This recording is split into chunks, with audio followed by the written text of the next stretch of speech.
America के राष्ट्रपति के बारे में बताऊंगा, जो कि वहाँ की कार्यपालिका का प्रमुख है और अमेरिकी संघ की संयुक्त राज्य अमेरिका की समस्त कार्यपालिका शक्तियाँ वहाँ के राष्ट्रपति में निहित होती है।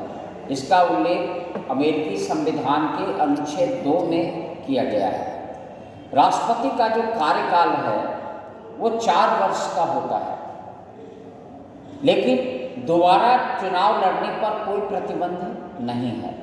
लेकिन अमेरिका में ये देखा गया है कि शुरू के जो राष्ट्रपति थे उन्होंने खुद तीसरी बार चुनाव लड़ने से मना कर दिया, और बाद में जब कुछ राष्ट्रपतियों ने, जैसे थियोडोर रूजवेल्ट थे, लोकप्रिय थे काफ़ी, उन्होंने सोचा कि तीसरी बार भी चुनाव लड़े, तो तीसरी बार उन्हें पराजय का सामना करना पड़ा।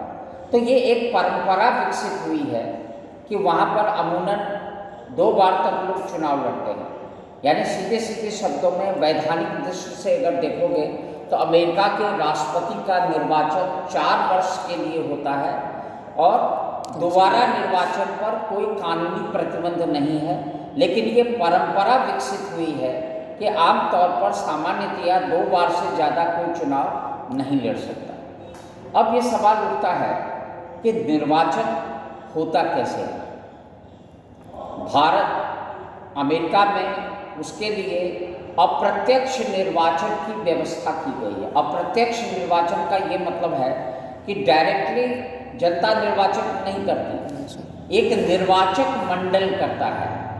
निर्वाचक मंडल करता है जो राष्ट्रपति और उपराष्ट्रपति के पद का चुनाव होती है। अब सवाल उठता है कि निर्वाचक मंडल का गठन कैसे होता है। वहाँ पर ये नियम है कि प्रत्येक राज्य को, जो वहाँ पर सदन है, प्रतिनिधि सभा और सीनेट, प्रतिनिधि सभा में जो राज्यों को प्रतिनिधित्व है वो जनसंख्या के आधार पर, और सीनेट में प्रत्येक राज्य को 2 प्रतिनिधि भेजने का अधिकार है, चाहे वो छोटा राज्य है बड़ा राज्य है। तो ये दिया है कि सीनेट और प्रतिनिधि सभा को मिला करके, जाहिर सी बात है कि जो बड़ा राज्य है उसका प्रतिनिधि सभा में ज़्यादा सदस्य होते हैं, तो उतने सदस्य उस राज्य से अमेरिकी चुनाव के निर्वाचक मंडल के लिए निर्वाचित होंगे। ये समझे कि नहीं? जैसे मान लो किसी प्रांत में, जैसे अमेरिकी संघ में 50 राज्य हैं, जिसको हम प्रांत भी कहते हैं, तो या संघ की इकाई भी कहते हैं, तो ये माना जाता है कि प्रत्येक राज्य से उतने प्रत्याशी निर्वाचक मंडल में चुने जाएंगे जितना उस प्रांत का सीनेट और प्रतिनिधि सभा दोनों को मिला करके प्रतिनिधित्व है। ठीक है। अब इसकी जो प्रक्रिया है वो इस तरह से होती है कि पहले राज्य स्तर पर जनता निर्वाचक मंडल के सदस्यों का चुनाव करती है, और इसके लिए जो विकसित हुआ है सिस्टम वो है सूची प्रणाली। सूची प्रणाली का मतलब ये हुआ, वहाँ पर 2 प्रमुख दल हैं, रिपब्लिकन पार्टी, डेमोक्रेटिक पार्टी। ये दोनों अपने 2 सदस्यों की, एक राष्ट्रपति पद के लिए एक उपराष्ट्रपति के लिए 2 सदस्यों की लिस्ट में नाम देती है। ठीक है, नंबर 1, नंबर 2, और जो मतदाता होता है, जो आम जनता होती है, वो उसको 2 वोट देने का अधिकार होता है, लेकिन वो पार्टी को ही दे सकती है। जैसे मान लो हमने डेमोक्रेटिक पार्टी को दिया है तो उसी के दोनों कैंडिडेट चुने जाएंगे। ये सिस्टम है वहाँ पर। मतलब वहाँ पर क्या है कि जब जनता निर्वाचक मंडल के लिए सदस्य का निर्वाचन करती है तो सूची को वोट देती है। जैसे हम डेमोक्रेटिक पार्टी को देंगे वोट, तो 2 सदस्य जो उसके हैं वो चुने जाएंगे। वही बाद में जिसका सबसे ज़्यादा मत है वो राष्ट्रपति बनेगा, जिसका उससे कम मत है वो उपराष्ट्रपति बनेगा। तो इस तरह से जब प्रत्येक राज्य में चुनाव हो जाता है निर्वाचक मंडल का, और मैंने बताया कि निर्वाचक मंडल में प्रतिनिधि सभा और सीनेट दोनों को मिला करके जितनी सदस्य संख्या है उतने सदस्य चुने जाते हैं। फिर वो एक जगह एकत्रित होते हैं और वहाँ पर वो विधिवत राष्ट्रपति का चुनाव करते हैं। जो सबसे ज़्यादा वोट पाता है वो राष्ट्रपति बना, उससे कम वाला है उपराष्ट्रपति बनता है। यहाँ पर एक बात और है कि लिस्ट प्रणाली होने के कारण किसी राज्य में जिस पार्टी को ज़्यादा वोट मिलता है उसके सारे प्रत्याशी चुने जाते हैं।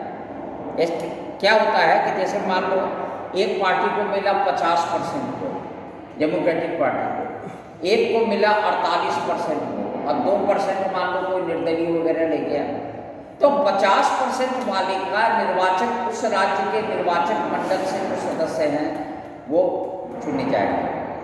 ये समझे? निर्वाचक मंडल का जो चुनाव होता है जिसमें प्रत्येक राज्य से उतने प्रतिनिधि चुने जाते हैं जितना कि सीनेट और प्रतिनिधि सभा दोनों को मिला करके है। तो उसके बाद ये देखा जाता है कि सूची प्रणाली के अनुसार लोग वोट करते हैं और उसमें ये चुनाव होता है। और उसके बाद जिस पार्टी को, जैसे एक राज्य से किसी पार्टी को 50% वोट मिले, एक भी वोट ज़्यादा मिलेगा, तो उस राज्य से निर्वाचक मंडल के जितने सदस्य हैं वो उसी के माने जाएंगे। ठीक है?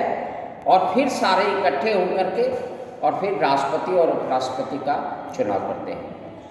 इसके बाद है कि क्या राष्ट्रपति को उसके पद से हटाया जा सकता है कार्यकाल से पहले? सामान्यतया नहीं हटाया जा सकता, लेकिन महाभियोग के द्वारा उसको हटाया जा सकता है। यदि उस पर देशद्रोह का, भ्रष्टाचार का या कदाचार का कोई गंभीर आरोप हो तो उस स्थिति में प्रतिनिधि सभा आरोप लगाती है। प्रतिनिधि सभा का एक सदस्य या कुछ सदस्य उस पर आरोप लगाता है और जब उस आरोप लगाया जाता है तो एक निष्पक्ष जांच समिति, न्यायिक समिति उसकी जांच करती है। और जब जांच समिति में सही पाया जाता है कि जो आरोप है वो सही है और इस संदर्भ में अगर प्रतिनिधि सभा बहुमत से प्रस्ताव पारित कर देती है तो वो फिर दूसरे सदन सीनेट के पास भेजा जाता है। और सीनेट क्या करती है कि इसमें न्यायपालिका की तरह कार्य करती है। उसके सीनेट की जो बैठक होगी उसकी अध्यक्षता सीनेट का सभापति नहीं करेगा, सर्वोच्च न्यायालय का जो मुख्य न्यायाधीश होगा वो करेगा।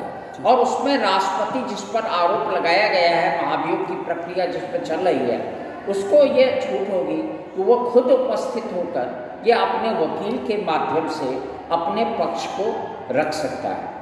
और अगर